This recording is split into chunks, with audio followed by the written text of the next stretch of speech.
welcome to Good News Friday. Mike Simon is here. I'm Joey Yarber. Happy Friday, everybody. Thanks so much for tuning us in and making us a part of your day. So the question is posed to someone that's getting assistance. How may I help you so that you don't need assistance anymore? Whoa. Yeah. James Whitford from True Charity and our conference that we had, our luncheon at the Elm Foundation in Huntsville, Mike, he was asking us that question, posing it from the perspective of what he asks someone that he's giving assistance to with Water Gardens, his agency there in Joplin, Missouri, and just sharing with others as to how that they may take that question and ultimately focus someone on where they can be, what they could and should be. And, you know, Mike, as we talk about how that we work with people and we help, we care for them, ultimately, the true care, the true charity is to get someone to a place of self-sustainability, a place of dignity, a place of abundant living as we talk about it. And I think it's something that we just need to be thinking about profoundly, the question being posed, but it really gets you into thinking about how can we now get someone out of the line? How important is that? Funders are asking that question right now. Yeah, exactly. That's the future of funding. Yeah. I remember talking with James one day, and he said he had a homeless man. He walked out his front door, and he saw a homeless man across the street. Yeah. And he had a liquor bottle with him in a plastic, in a paper bag, and he was sipping on it. And James went over to him and says, do you need shelter? You need some food or clothing? He goes, well, yeah. He says, you offering that? And James says, well, yeah, I am. He said, why don't you come on in? And so he come into the shelter, and James says, only thing I require of you is that you'll help out in the kitchen when we serve the lunches to everyone. And the guy says, no way, man, I'm not serving anybody. Yeah. And he says, well, you don't want to help out? He goes, no, I'm not going to help out. And he walked out the door. So later on, James found out he went down the street to another homeless shelter, and he was complaining about James's homeless shelter. He was saying, that man down there made me want to ask me to help serve the people in place of a bed and something to, or food and clothing and all that. He said, I ain't doing that. Yeah. And the guy says, you ain't? He says, well, maybe you ought to go somewhere else. And the guy says, what? And so that's caused some real problems in Joplin, Missouri, for people who are saying, if you don't offer people a challenge, they're never going to get out of poverty or homelessness or anything. They're never going to get out of the line. Yeah. And later on, James told me, he says, what we do is when a guy comes into the homeless shelter, he said, we'll offer him a bed and food and clothing, whatever his needs are. And then we walk him down to the workforce development place and help him get a job. Yeah. And he says, that's our process. And he says, it works. Yes. And it's nice to know that these guys are going down there and they're getting a job and they're getting out of the line. Yeah. And that's what funders want. Are many people doing that? Yeah, this is so well said, right? And Mike, that, if you will, donor dollar, there is looking for accountability and some way of being able to share, okay, this person is genuinely now being helped with their challenge to get them to a place to where they're standing on their own 2 feet. James talks about how the process works for teaching someone how to fish and working from that perspective. And it's so important, and here's the incredible thing about this. I think that when you really get down and dive into people, they're looking for dignity. They're looking for, that, if you will, ability to get out of that place of crisis and challenge. They're looking, if you will, for that ability to work from the perspective of, hey, I'm doing this on my own. I'm my own man.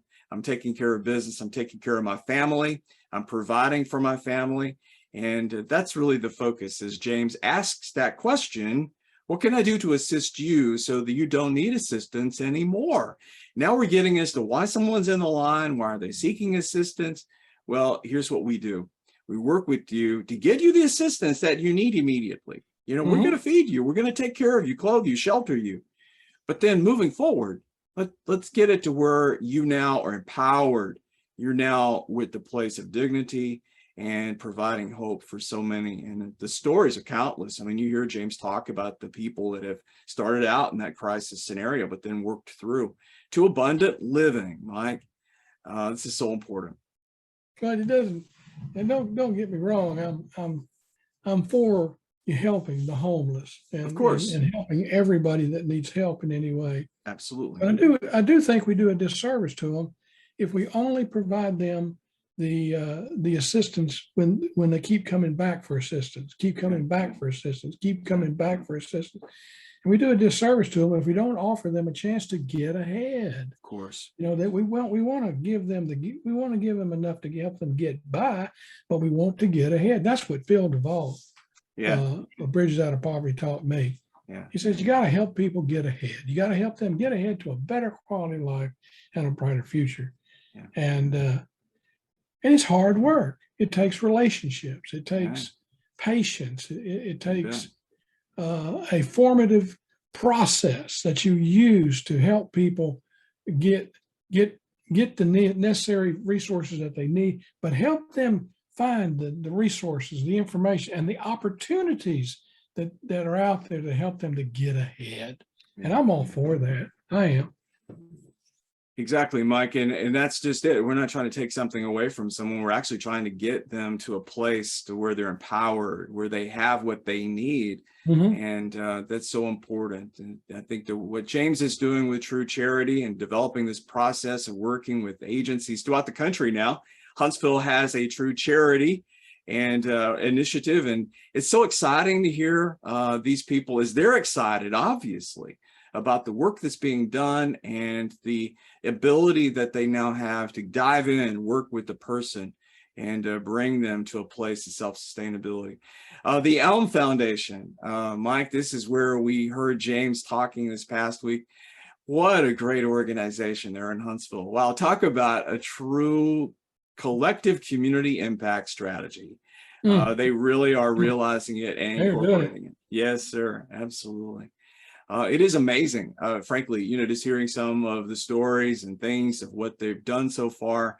But it's astounding as to how many agencies are currently working, how many people are involved in this. I mean, it just brings to light as to what can happen within all communities. There's a lot of communities that's using CharityTracker.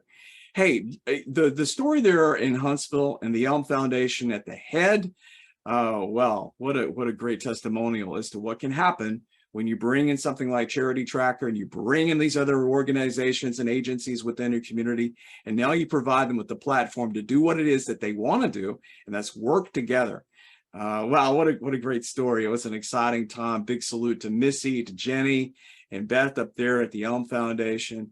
Wow, some great stories, Mike. I think I saw where they have 269 agencies that are networked in the care network, and something like 600 caregivers. Yes. And they developed a pathway to sustainability. I love that. Yes, sir. I love it.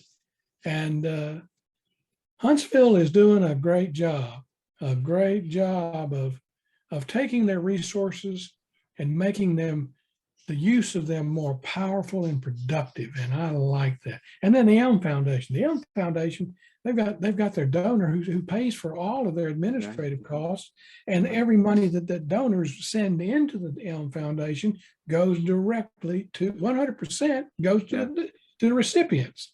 Oh man, what a story that's being told up there in Huntsville. And I love the way the mayor.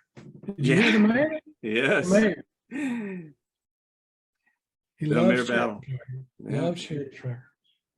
The beginning of our conversation goes back actually to Mayor Battle. You and him talking, and at that time, the mayor here in our local community, Mayor Irons, just talking about what might be able to happen. And we still have hopes. We're still aspiring to join all of our helping agencies here in North Alabama and work from that perspective.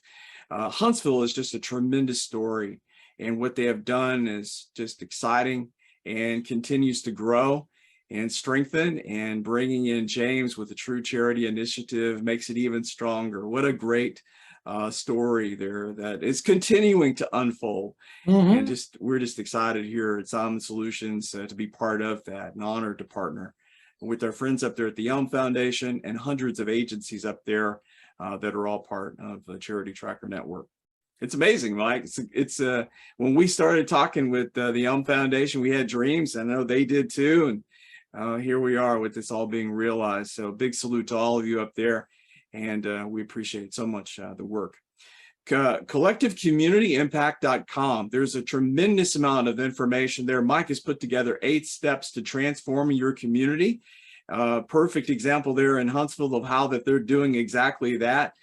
This is really a learning, if you will, instructional tutorial video that you can take in. You sit down and watch the step-by-step process. And Mike has done a great job with his experience through the years of being able to impart this knowledge to all of us as we learn, continuing to learn how that this might evolve with community transformation. What does it look like? This the step-by-step as to how to make that happen right there. CollectiveCommunityImpact.com. For all of us here at Simon Solutions, for Mike, myself, we thank you so much for allowing us to serve with you in your very important work. Take care, everybody. Have a great weekend.